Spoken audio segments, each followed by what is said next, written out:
We start the day from the morning. So morning, very few people are getting up early and doing the physical activity.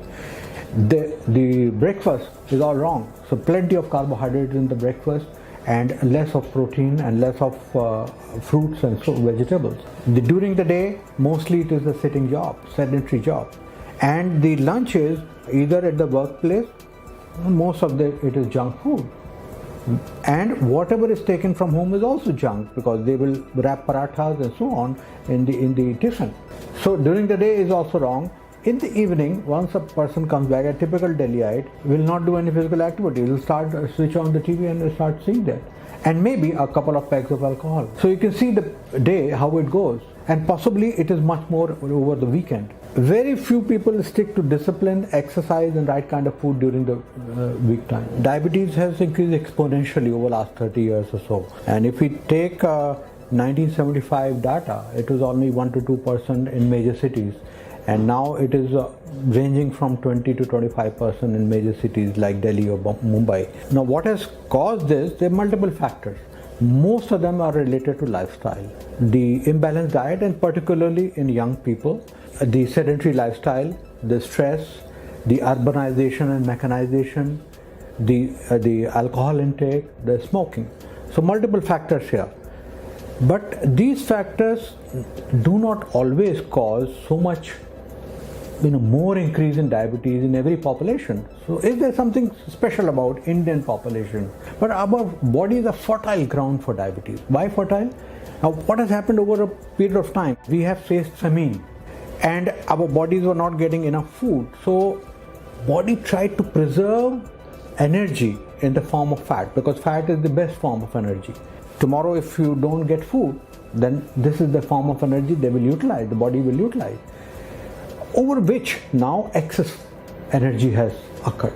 The body is not tuned to excess energy at all. It is not able to withstand excess energy and low levels of physical activity, and the sugar starts increasing. In terms of number, we have the second highest number in the world.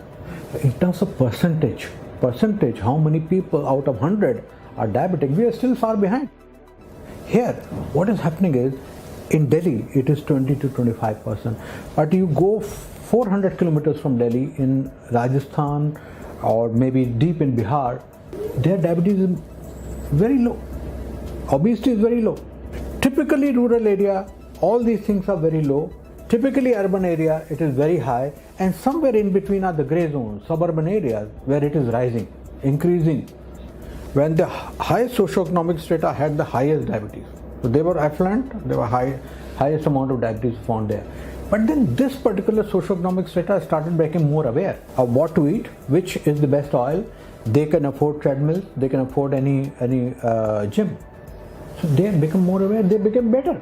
So diabetes possibly declined or straightened off. It is the middle and low socioeconomic strata who are totally unaware. They may not be very rich, but no richer. So they can buy many of the ready-to-eat food, or they can order food. Fried food, kachori, paratha remains the same.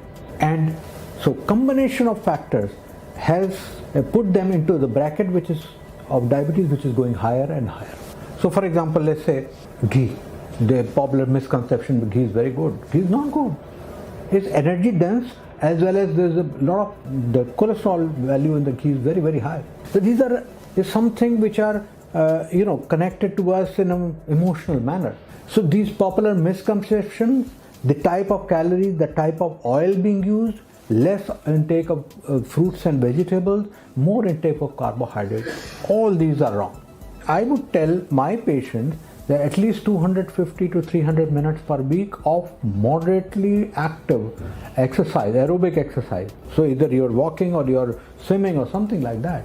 250, 300 minutes per week. If they are doing so, or anything extra, they are going to be in better metabolic zone. Otherwise not. So 150 minutes, which is the overall world guideline for physical activity, is not applicable for it. So either you're doing physical activity by minutes or you're doing by steps. If you're doing by steps, around 7,000 to 10,000 steps per day. Second thing is the lowering of carbohydrate during the day. Now we eat typically 60% or 70% of our diet is carbohydrate, mostly in form of either rice or rotis and so on. I would say you have roti, decrease rice to almost half, which will decrease carbohydrate intake by 10% or so, and then increase your protein.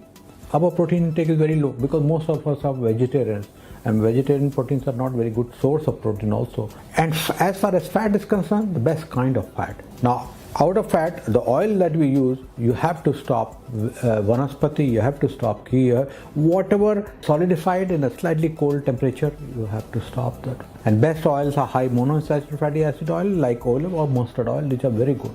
If we do a little bit of changes here, our bodies will go a long way, a healthy way.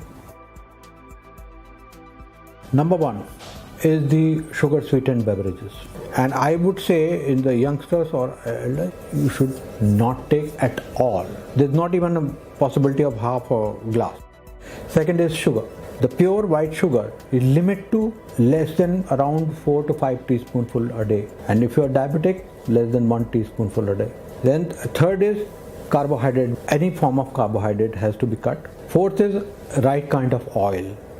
We have already given you right kind of oil. And fifth is at least 3 to 5 servings of the green vegetables, salads and fruits. If you're doing these 5 things right, most of the things will fall into the place as far as your body's metabolism.